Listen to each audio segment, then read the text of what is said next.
আসসালামু আলাইকুম বিহার, সবাই কেমন আছেন? আশা করি সবাই ভালো আছেন। এইসব পাটিগণিত শিখে একটি ট্রেন ঘন্টায় 60 কিলোমিটার বেগে চলে। 100 মিটার দূরত্ব যেতে ট্রেনটির কত সময় লাগবে? একটি ট্রেন ঘন্টায় 60 কিলোমিটার বেগে চলে। 100 মিটার দূরত্ব যেতে ট্রেনটির কত সময় লাগবে? তাহলে কত সময় লাগবে? 60 কিলোমিটার সমান সমান 60 ইন্টু 1000 মিটার সমান সমান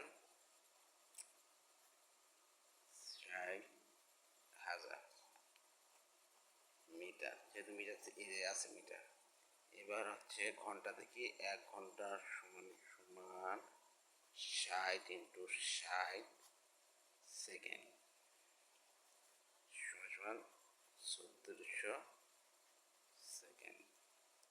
তাহলে 60 কিলোমিটার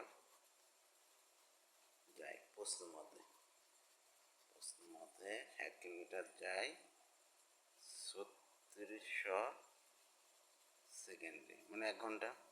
অতএব 1 কিলোমিটার যায় 3600 বাই 60। এটা হচ্ছে মিটার হবে।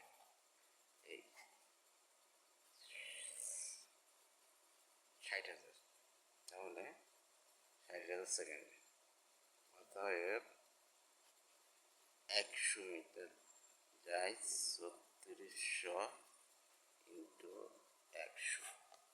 এবার আছে 60 শূন্য শূন্য, এটা কেটে যায়, এটা কেটে যায়, এটা কেটে যায়, এটা কেটে যায়, এটা কাটলে 6। অতএব 6 সেকেন্ড। এটাই হচ্ছে অ্যান্সার।